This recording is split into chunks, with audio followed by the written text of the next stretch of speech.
Hello guys, നമ്മൾ expression ചെയ്യുമ്പോൾ ബാക്കി എന്ന് പറയുന്നൊരു കിഡിലൻ ആനിമി സീരീസിൻ്റെ എപ്പിസോഡ് 2 ആണ്. സോ നമുക്ക് ഒരുപാട് സമയമൊന്നുമില്ല. ഞാൻ അല്ലെങ്കിൽ തന്നെ കുറേ എപ്പിസോഡ്സ് വെയിറ്റ് ആക്കി. ഒരാഴ്ച കിട്ടിയിട്ട് ഒരൊറ്റ എപ്പിസോഡ്, രണ്ടാമത്തെ എപ്പിസോഡ് ഞാൻ ഇറക്കിയില്ല. സോ ഇനി പെട്ടെന്ന് ഇടും, നോ ടെൻഷൻ. എനിക്ക് കുറച്ച് റിവിഷൻ ടെസ്റ്റൊക്കെ ഉണ്ടായിരുന്നു. സോ എന്തായാലും നമുക്ക് തുടങ്ങാം. അങ്ങനെ നമ്മുടെ അപ്പാപ്പൻ സംസാരിച്ചുകൊണ്ടിരിക്കുകയായിരിക്കും. അവർ 5 പേര് ഇങ്ങോട്ടാണ് വരുന്നത്, നിനക്ക് വേണ്ടിയാണ് വരുന്നത്, ബാക്കി നീ സൂക്ഷിക്കണം കേട്ടോ എന്നൊക്കെ പറഞ്ഞിട്ട് നിനക്ക് വല്ല പ്രൊട്ടക്ഷൻ വേണമെങ്കിൽ പറഞ്ഞാൽ മതി. പിന്നെ വേറെ ഒരു ബോക്സർ ഓടിക്കൊണ്ടിരിക്കുകയായിരിക്കും, ഭയങ്കര ഓട്ടം.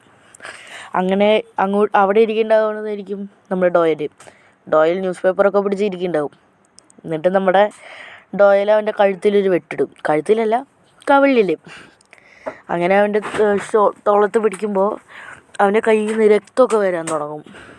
അങ്ങനെ പെട്ടെന്ന് അവനെന്തോ ബാഡ് ഫീൽ ചെയ്യും. വേറൊന്നും ആയിരിക്കില്ല, അവൻ്റെ കഴുത്തിൽ നിന്ന് ഇങ്ങനെ ചോര വരികയായിരിക്കും. അങ്ങനെ ഇരിക്കുമ്പോൾ വേറൊരുത്തൻ കത്തിയിട്ട് കറക്കിക്കൊണ്ടിരിക്കുകയായിരിക്കും.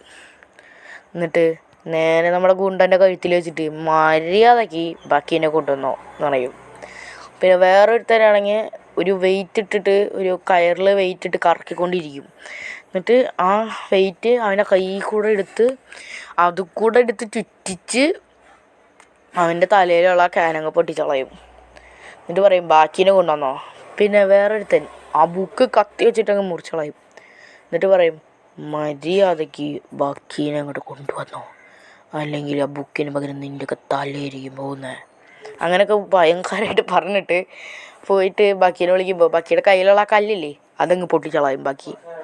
എന്നിട്ട് അവൻ്റെ ഒപ്പം പോകുമ്പോൾ ഇവൻ ചിരിക്കുകയാണ്. കാരണം അപ്പം തന്നെ നമ്മുടെ ഗുണ്ടൻ ഗണ്ണെടുക്കുമ്പോൾ ഗണ്ണെടുക്കേണ്ട ആവശ്യമൊന്നുമില്ല, ഞാനിവനെ കത്തി വെച്ചങ്ങ് മുറിച്ചേക്കാം അങ്ങനെ പറഞ്ഞിട്ട് നമ്മുടെ ഇവനാണെങ്കിൽ അവൻ്റെ അടുത്തേക്ക് പോകുമ്പോൾ ബാക്കിയുടെ മനസ്സിൽ മോന്തടിച്ച് പൊളിക്കാനുള്ള സകല പ്ലാനുണ്ടാവും. വെട്ടാൻ പോകുമ്പോൾ അവനും മനസ്സിലാവും അവനെ വെട്ടിയാൽ മോന്ത പൊളിയും. അപ്പോൾ അവൻ ഇണങ്ങാണ്ടിരിക്കുകയാണ്. പെട്ടെന്ന് മറ്റവൻ വെയിറ്റ് എറിയും. എന്നിട്ട് നീ ഇപ്പോൾ കളിപ്പാട്ടം വെച്ച് കളിച്ചുകൊണ്ടിരിക്കുക എന്ന് പറഞ്ഞിട്ട് അവൻ്റെ അടുത്തേക്ക് വരും.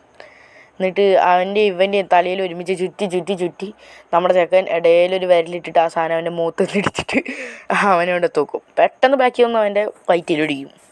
അങ്ങനെ അവൻ്റെ കിളി പോവും. അവൻ കത്തി എടുത്ത് കറക്കാൻ ശ്രമിക്കും. പെട്ടെന്ന് കത്തി കാണാണ്ടാവും. പെട്ടെന്ന് എന്ന് പറഞ്ഞിട്ട് ബാക്കി വരികയാണ്. എന്നിട്ട് കത്തി തിരിച്ചു കൊടുക്കും. അങ്ങനെ തിരിഞ്ഞു നോക്കുമ്പോൾ നമ്മുടെ തടിയൻ, നമ്മുടെ ഗുണ്ടനാണെങ്കിൽ തോക്കെടുക്കുമ്പോൾ നമ്മുടെ ചെക്കൻ ഞെട്ടടതാരാ ബാക്കിൽ നിൽക്കണ സ്പെക്കിനെ കണ്ടിട്ട്. ഡോറിയൻ, സിക്കോസ്കി, ഡോയൽ, സ്പെക്ക്, പിന്നെ റിയോ കയാനാഗി. അങ്ങനെ പറഞ്ഞുകൊണ്ടിരിക്കുമ്പോൾ തന്നെ സ്പെക്കിനെ കിട്ടിയെന്ന് പറഞ്ഞിട്ട് കോൾ വരും. അങ്ങനെ അവിടെയുള്ള ഒരാളോട് ചോദിക്കുമ്പോൾ ഇതാര് ചെയ്തതെന്ന് അറിയുമെന്ന് ചോദിക്കുമ്പോൾ സ്പെക്കിനെ ചൂണ്ടി കാണിക്കുകയാണ്. പിന്നെ കാണിക്കുന്നത് നമ്മുടെ സ്പെക്കാണെങ്കിൽ നമ്മുടെ ചെക്കനോട് ഗണ്ണ് ചോദിക്കുകയാണ്, മര്യാദയ്ക്ക് ആ ഗണ്ണ് തന്നോ അല്ലെങ്കിൽ നിൻ്റെ കഥ തീരും. അങ്ങനെ സ്പെക്കിന് അവൻ്റെ ഗണ്ണ് കിട്ടും. എന്നിട്ട് അത് കവിളത്ത് ഇങ്ങനെ വെച്ചിട്ട് ടപ്പയെന്നങ്ങ് പൊട്ടിക്കുകയാണ് സ്പെക്ക്. അങ്ങനെ സ്പെക്കിൻ്റെ കവിളത്ത് നിന്ന് നിറച്ച് പുകയൊക്കെ വരികയാണ്. അങ്ങനെ നമ്മുടെ ബാക്കി അത് കണ്ട് നിൽക്കും. എന്നിട്ട് നമ്മുടെ സ്പെക്ക് പറയാണ്, ഹേ ബാക്കി, സുഖമാണോ? ഞാനിങ്ങോട്ട് വന്നത് നിന്നൊന്ന് ഫൈറ്റ് ചെയ്യാനാണ്, നീ സ്ട്രോങ് ആണെന്ന് കേട്ടു. ഒരു ഹാൻഡ് ഷേക്ക് ആയാലോ? പെട്ടെന്ന് ആ കൈ അങ്ങ് ഊരി വരും. അത് പറയും എന്ന് ചിരിച്ചിട്ട് പുള്ളിക്കാരൻ പറയും, അത് നിനക്ക് വേണ്ടപ്പെട്ട ഒരാളുടെ കൈയാണെന്ന് തോന്നുന്നുകൊണ്ട് ചെക്കൻ്റെ വയറ്റിലൊരു അറ്റ ചവിട്ട്. എന്നിട്ട് ആ കയ്യിൽ വെച്ചിട്ട് ഞാൻ പറഞ്ഞില്ലേ, ആ കൈ ഒന്ന് ശ്രദ്ധിച്ച് നോക്ക്, നിനക്ക് വേണ്ടപ്പെട്ട ഒരാളുടെ കൈയല്ലേ അത് എന്ന് പറഞ്ഞിട്ട് അവനിട്ട് ചവിട്ടിക്കൊണ്ടിരിക്കുക ആ ചക്ക കയ്യിൽ. അങ്ങനെ ഇരിക്കുമ്പോൾ നമ്മുടെ കുറേ പേര് അവനെ കണ്ട് പേടിക്കും. എന്നിട്ട് അവരെല്ലാവരും ഓടിപ്പോവും. അങ്ങനെ കുറച്ച് നേരം കഴിയുമ്പോൾ അങ്ങോട്ട് പോലീസ് വരുന്നു. പോലീസ് വന്നിട്ട് നമ്മുടെ സ്പെക്കിന് ചങ്ങലയിടും, ചങ്ങലയല്ല മറ്റേ വിലങ്ങ്. അങ്ങനെ അവനെ ഗണ്ണൊക്കെ ചൂടി പിടിച്ചിരുത്തും. എന്നിട്ട് ഇവനോട് ചെന്നിട്ട് കുഴപ്പമൊന്നുമില്ലല്ലോ എന്ന് ചോദിക്കും. അപ്പോൾ ഇവനാണെങ്കിൽ ചങ്ങലൊക്കെ പൊട്ടിച്ചിട്ട് നമ്മുടെ ചക്കൻ്റെ അടുത്തേക്ക് വന്നിട്ട്, ബാക്കി, ഞാൻ നിന്നെ നന്നായിട്ട് എക്സ്പെക്റ്റ് ചെയ്യുന്നു, ഒരിക്കലും എന്നെ ഡിസപ്പോയിൻ്റ് ചെയ്യലേ എന്ന് പറഞ്ഞിട്ട് ഒരു ഹാൻഡ് ഷേക്കൊക്കെ കൊടുത്തിട്ട് നമുക്ക് പോവാം ചാറ്റാ എന്നൊക്കെ പറഞ്ഞിട്ട് നമ്മുടെ ചെക്കൻ ഒരു ഒറ്റ ചവിട്ടാണ് ബാക്കിയുടെ വയറ്റി. അങ്ങനെ ബാക്കി ചോര തുപ്പിക്കെടുക്കുമ്പോൾ മറ്റൊരു ലെജൻഡ് കാലും അങ്ങോട്ടും ഇങ്ങോട്ടും നീട്ടി വെച്ചിട്ട് ഒരു വായിൽ ഒരു സിഗരറ്റൊക്കെ വെച്ചിട്ട് ഒരു ലെജൻഡ് ഇങ്ങനെ ഇരിക്കുക. പുള്ളിക്കാരൻ്റെ വായിൽ നിന്ന് സിഗരറ്റൊക്കെ തുപ്പും. സിഗരറ്റങ്ങ് തുപ്പിയിട്ട് അങ്ങോട്ട് കറങ്ങിയിട്ട് പുള്ളിക്കാരൻ തൻ്റെ കാല് വെച്ചിട്ട് ഒരൊറ്റ ചവിട്ടാണ് ആ സിഗരറ്റ്. ഞാൻ കാണിച്ചു തരാം. ഒറ്റ ചവിട്ട്. നമ്മുടെ ഡാവാണെങ്കിൽ പിന്നെ നമ്മുടെ റിയൂക്കയാനാക്കി. അപ്പോൾ എൻ്റെ പണ്ടത്തെ ശത്രു സുഹൃത്ത് ബന്ധം അതിൻ്റെ അടുത്തേക്ക് പോയേക്കാണ്. എൻ്റെ കണ്ണങ്ങ് കുത്തിപ്പൊട്ടിച്ചു ഈ ഡവ്. അങ്ങനെ ഫൈറ്റ് ചെയ്യുമ്പോൾ ഇയാൾക്ക് കണ്ണൊക്കെ ഇങ്ങനെ ഇങ്ങനെ വരും. കണ്ട അങ്ങനെ അതിൻ്റെ കിട്ടലുണ്ടാവുകയാണ്. അപ്പോൾ ഈ ഡാവിൻ്റെ അടുത്ത് സംസാരിച്ചുകൊണ്ടിരിക്കുമ്പോൾ തന്നെ ഈ സൈഡിൽ നിന്ന് പണി തീർക്കാമെന്ന് പറഞ്ഞിട്ട് ആയിരിക്കണ ചായയില്ലേ അടുത്തൊരു ഒറ്റ ഏറ അതിന് മറ്റേ അപ്പാപ്പൻ്റെ അടുത്തേക്ക്. അതിനെ മറ്റേ അപ്പാപ്പൻ പിടിച്ച് പുകയിൽ നിൽക്കുമ്പോൾ അവൻ്റെ മറ്റേ കണ്ണിലേക്ക് പിന്നെ കൊണ്ടുവരും. പിന്നെ നമ്മുടെ സ്പെക്കിനെ കാണിക്കണേ. സ്പെക്ക് പറയും, ഇവിടെ കുഴപ്പമൊന്നുമില്ല, എന്നാലും വിശപ്പുണ്ട്, ഫുഡിന് ക്ഷാമ, അങ്ങനെ പറഞ്ഞിരിക്കുകയാണ്. പിന്നെ കാണിക്കുന്നത് നമ്മുടെ പോലീസ് സ്റ്റേഷൻ. അങ്ങനെ ഇവരൊക്കെ ഇരുന്നിട്ട് പറയും നമ്മുടെ സ്പെക്കിനെ കുറിച്ചും ഡോറിയാനെ കുറിച്ചും. അങ്ങനെ നമ്മുടെ സ്പെക്കിനെ കിട്ടി, ബാക്കിയുള്ളവന്മാരൊക്കെ പിടിക്കണം, അങ്ങനെയൊക്കെ ഇങ്ങനെ പറഞ്ഞുകൊണ്ടിരിക്കുകയായിരിക്കും. അങ്ങനെ നമ്മുടെ ചെക്കൻ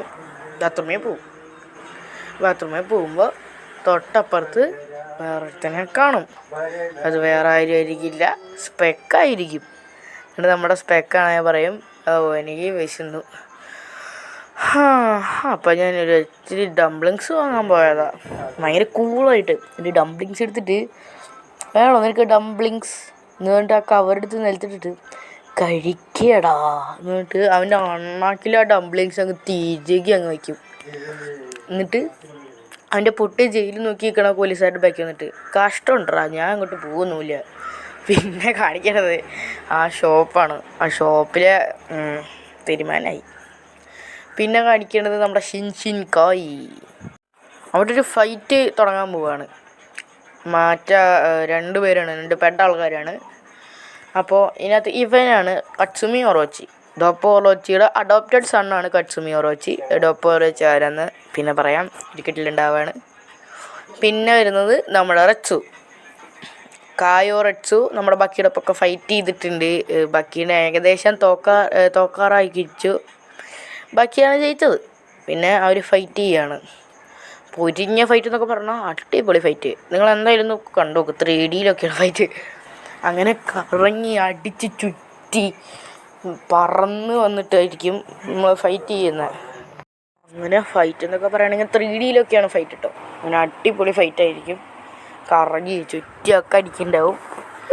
നല്ല രീതിക്ക് തന്നെ ഫൈറ്റ് ചെയ്യും.